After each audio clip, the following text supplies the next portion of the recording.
So it's really about anybody who wants to discover how coaching can impact their lives. So whether it is, it's the power of coaching, nurturing leadership and personal development. But it's anybody who has a curiosity around coaching, wants to incorporate coaching into their lives, wants to be coached, wants to potentially become a coach, curious about what is coaching, what is this concept that, I can change my life, but how can I do that? Well, there's 9 people here who've explained kind of how it's impacted their lives, because anybody that becomes a qualified coach or goes down the accredited coach route, we've experienced coaching before. We've experienced the impact that it's had on our lives. Hey everyone, welcome back to Living the Next Chapter. I have a great guest on the podcast, one of my favorite people in the entire world. And I say that without any hesitation because Tamzin Hall is here. And if you've ever listened to the How to Podcast series, you know Tamzin because she was here many, many times sharing all great things about content creation and all the things that she does as well. And now she's part of a book with some other authors. And her chapter has to be the best chapter in the book, I have to tell you. And because it's Tamzin, and she's here. So Tamzin Hall, welcome to Living the Next Chapter. So exciting to be here. Exciting to be here, right? Who knew when we very first started recording podcasts together that I would write a book? Right. Well, I knew it would happen because you're just amazing. So that's just naturally going to happen. So congratulations on being a part of a new book. Thank you. Tell everybody for the first time hearing your voice here on this podcast, who is Tamzin Hall? Where are you? And kind of what do you do? Let's start with that. Yeah. Okay. So who am I? I am somebody who believes in every single person on this planet and believe we all have such amazing abilities and we just need to see them to realize them. So I'm an advocate of everybody. I am based in the UK, so I live in the UK, right on the south coast, which I would love to say now we're in March. I would love to say the sun's shining, the sky's blue, everything's wonderful, but it's grey, dull and dreary and raining.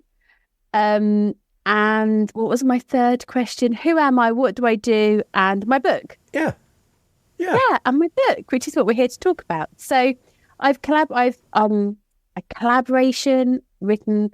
A chapter in a collaboration book. I'm part of an amazing authors in this book. Absolutely phenomenal people that I was so honoured to write alongside. And we've created a book called The Power of Coaching, which is our own unique stories into coaching and how coaching has positively impacted our lives.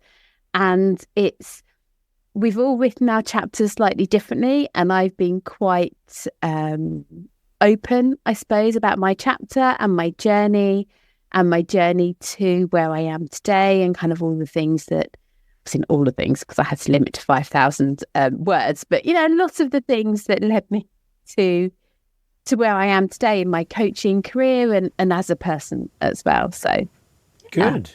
Okay, so tell us about who you coach. Who do you help? Who is in your world right now, and kind of what is it like to work with you? I'm really curious. Are you? Okay. So I coach predominantly. So I coach in organizations. So I coach leaders and CEOs and managers. And I started, because I've got a leadership background, I started in leadership coaching. But I did it with play. So I'm a playful coach, and I like bringing play in because I really believe that when we're happy, we're fulfilled, and when we're happy and fulfilled, we're high performing. And what's kind of happened since we last spoke really was I've now transitioned into more of a neurodiversity place or space. So I'm neurodiverse myself, so I'm dyslexic myself. So I am really helping leaders to understand their neurodiverse team members and helping them to manage and effectively manage and support people with dyslexia, dyspraxia, ADHD, autism, bipolar, Tourette's, kind of anything that comes under that neurodiversity banner. And then, so I work with the leader, and I will also then work with the individual. And I think with the book and with the, what I've achieved with the book, the fact that I am dyslexic and the fact that I have written a chapter in a book was not really anything that I ever thought I would be able to do. And especially when I was growing up at school, kind of being told, you're never going to amount to anything, you're somebody that can't focus, you can't write, you can't spell.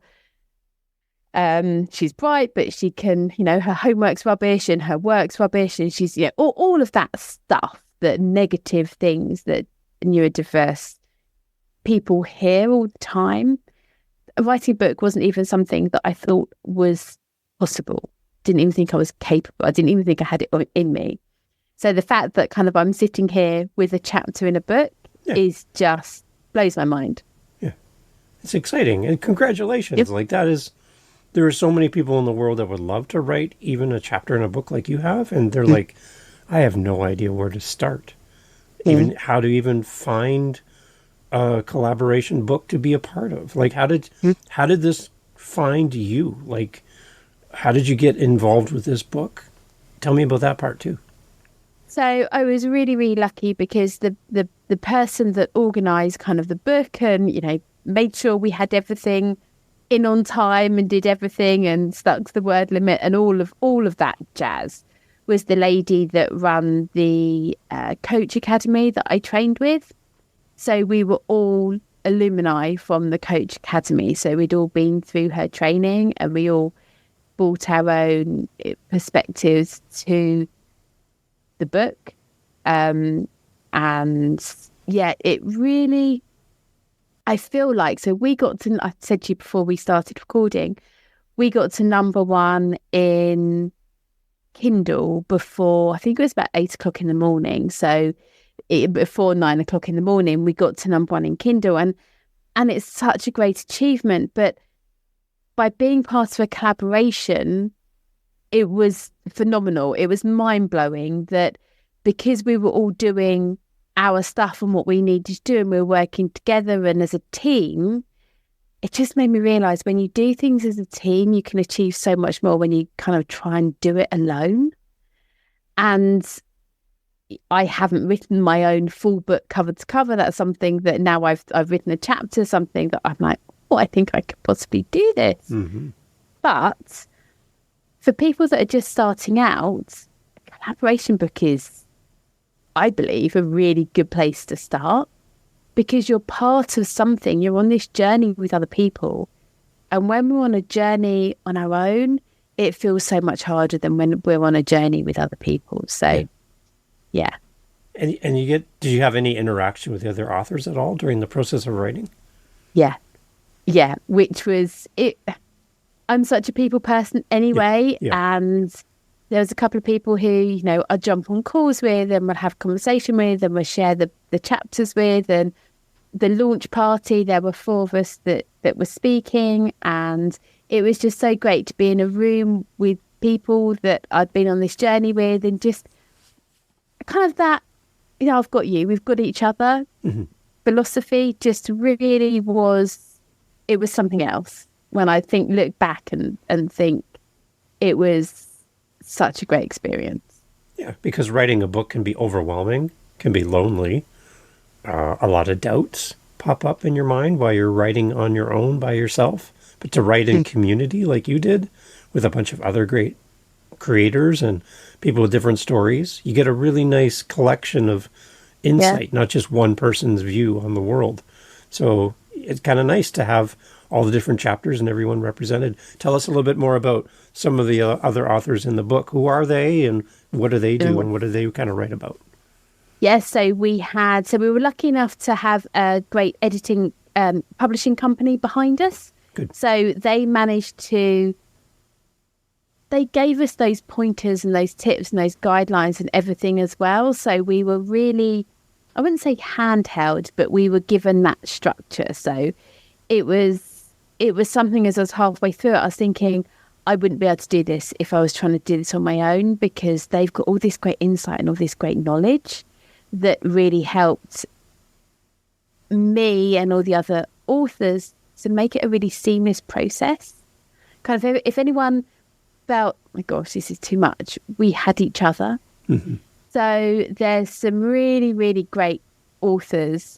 I'm quite nervous about naming them in case I forget someone. But no, I feel like, do you want me to read them all out so that I can list them all? We can do that, sure. Because I feel you like, have it right how beside can I choose? Yes. Exactly. How can I choose? How can I name just a couple? I know. Well, Tamzin Hall has to be at the top of the list first. Let's start there.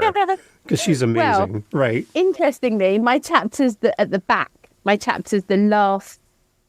But we saved the best for the last, then, is what we're saying, right? Well, I didn't say that, but yes. You said it. I'll be like, yes. So my chapter's called Weaving a Golden Play. No, it's not. I ruined that, didn't I? I really ruined that. No, that's good. Weaving a Golden Thread of Play is my chapter, because I add that playful approach to coaching. Mm-hmm. So I kind of bring that playful approach in. Good. So we have some phenomenal authors in here. We have, so it's the Power of Coaching is Optimus Coach Academy. And then we have, what shall I do? Shall I read the titles of the chapters or just list the people? Sure, we can just list the people, and maybe any interactions you had with them would be nice to know too. Okay. So Morton, I don't know how to pronounce it. That's all right. So Morton. Morton. Let's do it with sorry, Morton, if you're listening to this. And Mitra. Okay. And Mary Phillips. And Casey. James. Edda. Helen. Anna Badcock. I'm really choosing the people whose surnames they don't.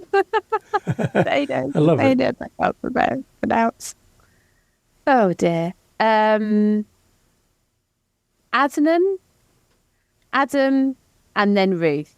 Nice. So a really great combination of some fabulous authors. There's a couple of doctors sprinkled in there. There's a career coach. There's diversity and inclusion coach. There's an ADHD coach. And really, it's all around helping people to just be the best version of themselves. Smart. And just, a really good collective of people. I felt like we all complemented each other as well. Yeah. So it's quite exciting. Mm. So for the reader, who would you say, looking at the great collection of authors, part of this, including the amazing Tamzin Hall, which I keep saying, who would this be a great book for? Would it be a book for somebody who wants to be a coach or someone looking for coaching? Tell us a little bit more. Who do you think the audience is? So it's really about anybody who wants to discover how coaching can impact their lives. Okay. So whether it is, it's the Power of Coaching, Nurturing Leadership and Personal Development. But it's anybody who has a curiosity around coaching, wants to incorporate coaching into their lives, wants to be coached, wants to potentially become a coach, curious about what is coaching, what is this concept that, I can change my life, but how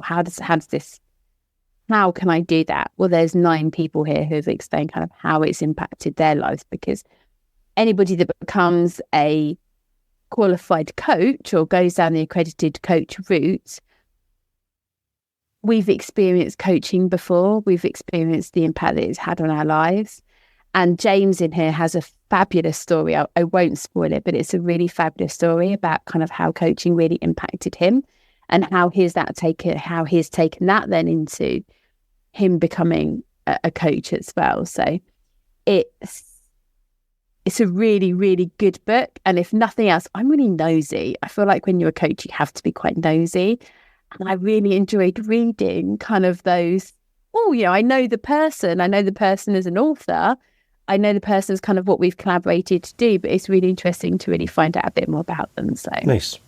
And like we said before we record, that maybe there's a new book in the future for you on your own, possibly down the road. So that's encouraging as well, to know that this might open the door. Writing a chapter might just say, give you the confidence and the experience to go, I can do this. I can write my own book.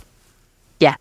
And I think that's, again, kind of circling back to the question you asked around collaborating and being part of a collaboration book is, if you're a little bit nervous and thinking, I don't know, find a collaboration project, start a collaboration project and do it with other people to give you that confidence of, I've done it, I'm on Amazon, we're lucky enough that we're now #1 bestseller. So we've got that. So now it's great. Now I've got the confidence. People have read my chapter. I've had great feedback on it. Now I can go out and take it to the next level. So it's a really good place to start. It's good. It's good. Okay. So one thing you said earlier on that I kind of wanted to circle back to was your teachers back when you were young, talking about I'm using air quotes for people listening, the quality of your homework and your assignments and all of that.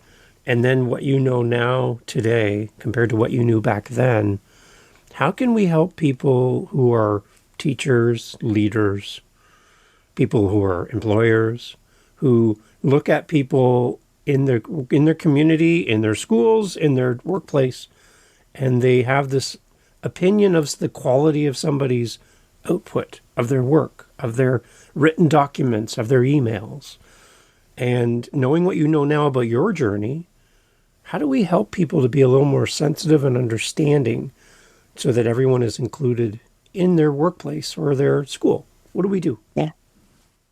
It's heartbreaking, actually. Some of the stories that I hear and some of the things that people do bring to coaching, how they've been treated, and I know firsthand, it's heartbreaking. And I think all of those people, the teachers, the employers, the leaders, we all have a duty to the people that look up to us to get this right. I think it's really important.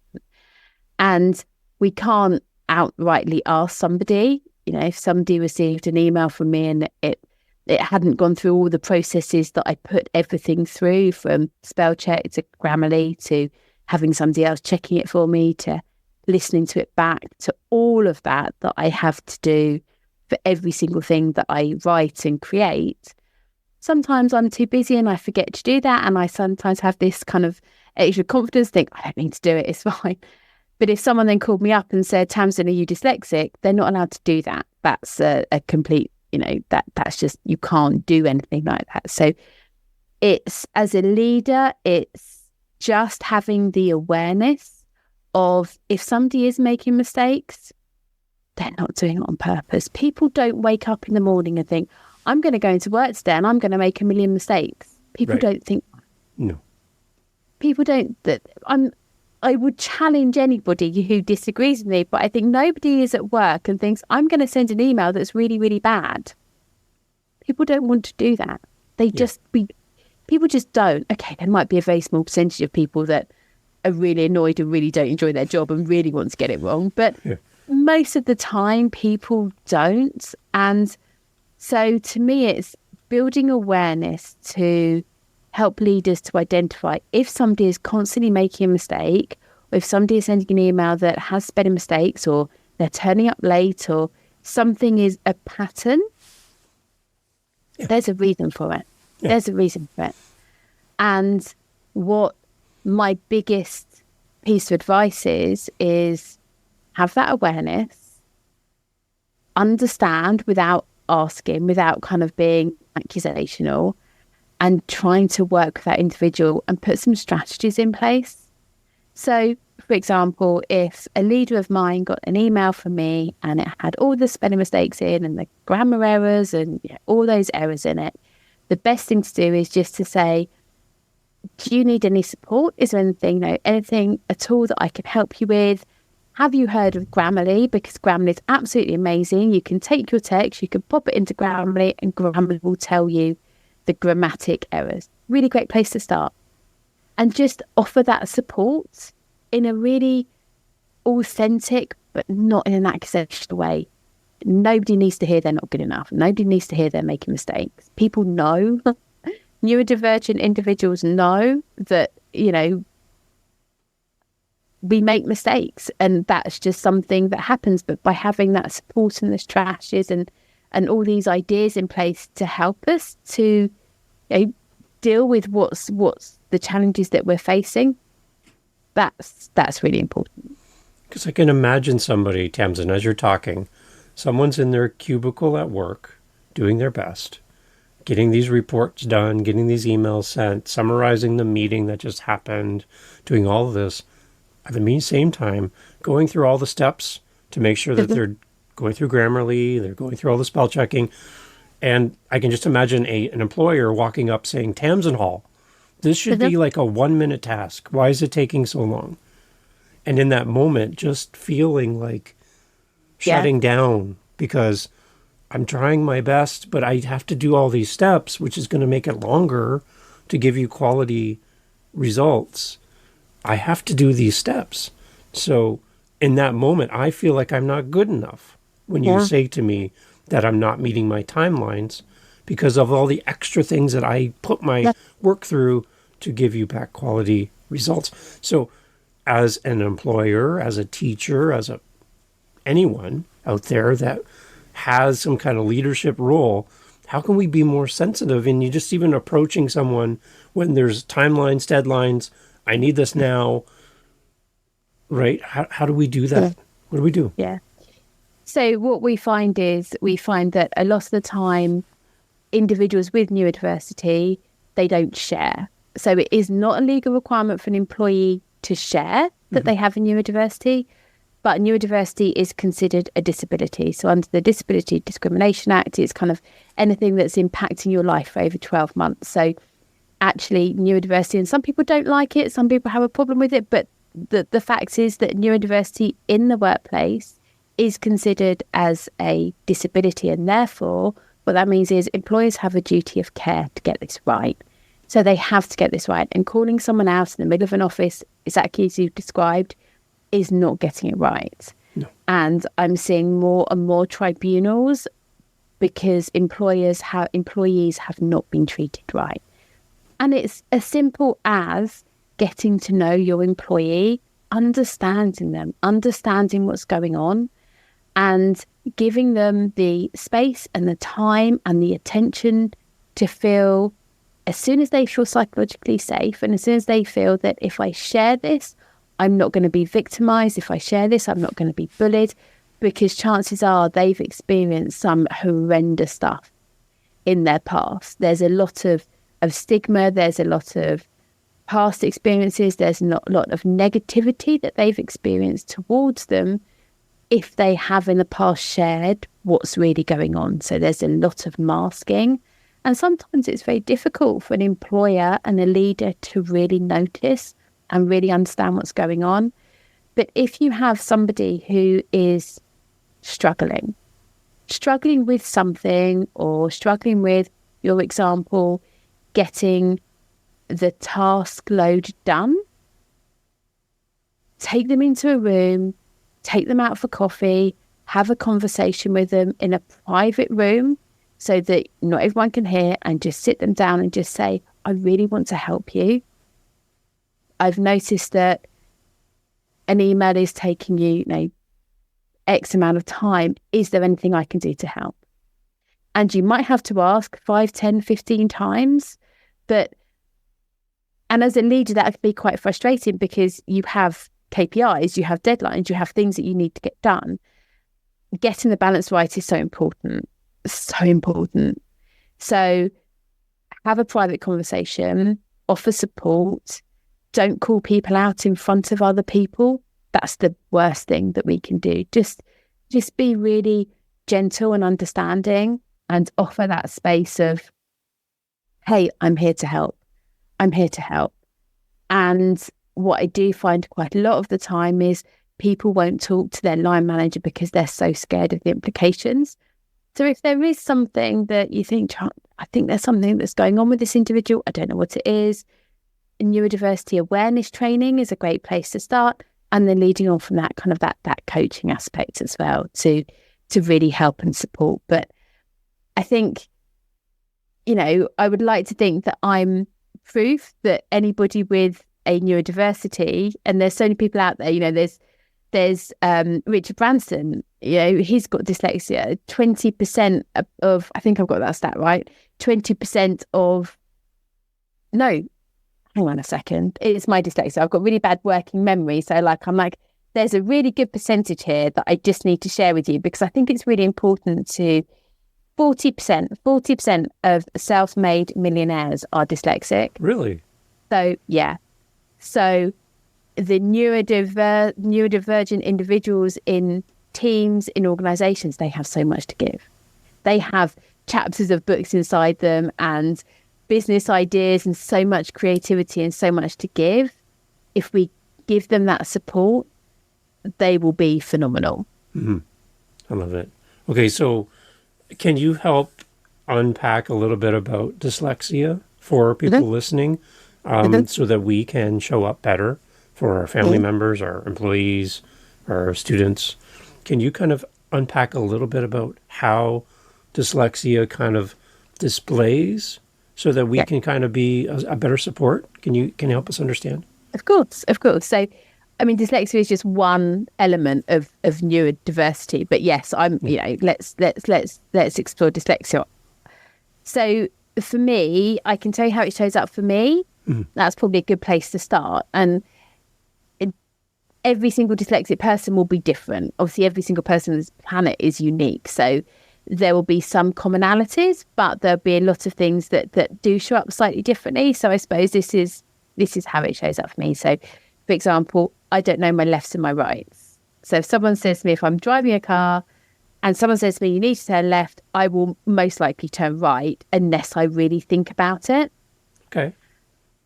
And there's just something in our brain that just does not, that left and right, northeast, southwest directions, I find it very difficult to be, I just don't know where I am. I don't know where I'm going. So that's one key thing. And I used to be mortified. So when I was when I had a really good corporate job and I used to be taking clients out for lunches, I'd be thinking, oh my gosh, how on earth can I be walking down the street with them and tell them to turn left and move my right hand, or to say turn left when I mean right? And I used to get so caught up in that and really strip myself down, and that self-doubt, that low confidence comes in, because I'm thinking, how can I be taking these amazing clients out for dinner when I don't even know my lefts and my rights? Wow. Yeah. Okay. Also memory. So my poor husband, we can sit down to watch a film and I'll be like, oh my gosh, I've never seen this film before. And he'll look at me and be like, yeah, we've seen it about 10 times. I would just say I think it's the first time that I've seen something. If it doesn't really, really, really captivate me, it's got to be really captivating and really interesting for me to remember it. Names, I'm terrible with names. So exactly as we saw when I was reading the names out of the book, I'm terrible with names. I'm terrible with remembering the pronunciation of names. I'm terrible with remembering names.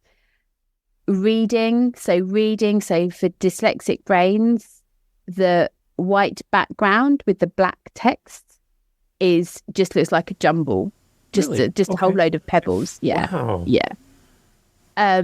We also, I'm really great at adding words and adding sentences without actually adding them. So I can read something and I've added stuff in, or I've taken stuff out, which is why on Word you have Word dictate and Word read aloud, which are just lifesavers for me, because I can write something, and exactly with the chapter of the book, I wrote it and I then put Word read aloud on, and it would read it back to me. And that's, so for me, having something read back to me whilst it's bobbling along, so it bobs along as it reads it, it can then sink in. Otherwise I can just read text and I can be reading it and it's just not even, I don't even think it's entering. There's kind of this filter that stops the information going in. Well, Tamzin, I can tell you one thing. You show up in this world and help so many people. And there's a light about you. There's something special about you and how you help people. And I count you as a great friend here in Canada. Thank you. Again, like I said, when we got to connect about your book, I'm just thinking I'm just so excited to have time with you again and to chat with you. Thank you. And I'm just cheering you on. I just think Thank you're such a you. great person. And to hear that you have a book now and there's chapters out there and your journey is now continuing and it's going to open more doors for you to do even more things, to help more people. That's probably the biggest excitement for me, is because I see your potential in helping people to be unlimited. If you had no limit to your time and no limit to finances, you could help so many people. So I would, what literally. I'm saying, everybody, is to help support Tamzin and all of the amazing authors a part of this book, is to go buy a copy of the book. Leave an amazing review about the book. Don't just say, great book, great authors. No, you can do better than that as a reader. Leave an amazing review about the book. Tell everybody why this book matters, who it's for, share your thoughts, your insight, things that stand out to you as a reader. Put that all in the reviews wherever you buy the book so that Tamzin and all of the other great authors a part of this project can see and be encouraged for sharing their story. And Tamzin, again, I have a special place for you in my calendar and in my heart because you're such a great person. So I wanted you to know that. So thank you for making time for us and for all these things. What is next for you, Tamzin? Tell us. You're helping companies, you're helping businesses. If I'm looking for somebody like you to work with, I want to know how to do that. Can you kind of give us all the information about what it's like to work with you and the services you're going to offer to us? Yeah, I'd love to. I think so thank you so much for saying that. Actually, that's really, that's kind of taken my words away, really, because that's what I'm here to do, is really just to help people. And if I can inspire and help even just one person to show up and just say, hey, this is me and that's okay.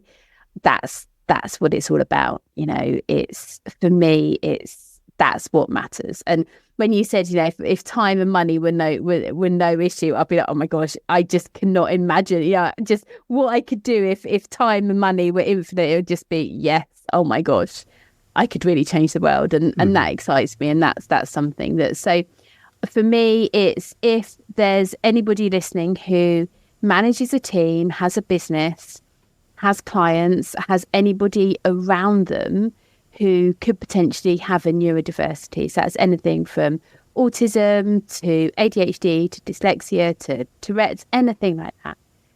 Those individuals are most likely suffering quietly. They're masking, they're going through a lot. And we don't realise just a flippant comment or a statement or something that we would do normally could really, really impact somebody. And I just want to help and support everybody who's interacting with somebody with a neurodiversity to do what nobody wants to upset. Nobody intentionally wants to say something wrong. Leaders do not intentionally want to have one of their employees going to the toilet and crying for half an hour because they feel shame. Nobody wants that. Nobody wants to impact that. So I'm really here just to help everybody to talk, interact, support, and understand in a way that, and it's very difficult for leaders because every single member of their team will need something differently. So it's about supporting the leaders and helping them. So, and I do that through a range of modalities, through training, coaching, strategy, neurodiversity strategy, making sure that the leaders know exactly what they need to be doing and how they can do it, and then coaching the individual and coaching the leader and kind of all of that stuff, but really just helping people to live their best life, whatever that may be. I love it. Tamzin Hall, please come back again in the future. I love talking to you. You were a great person. I can't wait to have you come on and talk about your new book that you write in the future. Because you never know, that's probably going to happen. And I'm excited to have you on to talk about that. But thank you for making time to share your journey and to share your story with us and to be a part of this great book. So we'll have all the links to all the book and everything, and to you and your coaching and all that in the show notes. Everyone reach out to Tamzin and let her know. And if you have a way to support Tamzin beyond this conversation, then please reach out and let Tamzin know that you're there for her and that you want to support her and her work. Let's help Tamzin reach more people, everyone. Tamzin, thank you so much for doing this. Thank you so much. Thank you, everybody, for listening, and enjoy writing your book.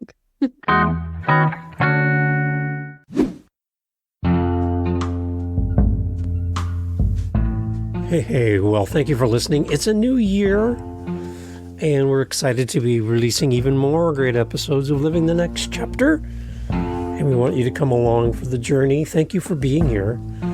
If you know of an author that you would love to have featured on the podcast, an author that you enjoy, an author that brings you that excitement, that you would just love to hear them interviewed on this podcast, I would love to hear your suggestion for a future guest, and what would be a question or two that you would want us to ask them on your behalf. Go to livingthenextchapter.com. There's a little speak pipe icon there. You can leave me a voice message. Tell me who should be on the show and give me some question ideas. And I'll use your request and reach out to that author and invite them on and give you full credit for the idea. livingthenextchapter.com. Would love to hear your suggestion, and thank you for listening. Catch you on the next episode.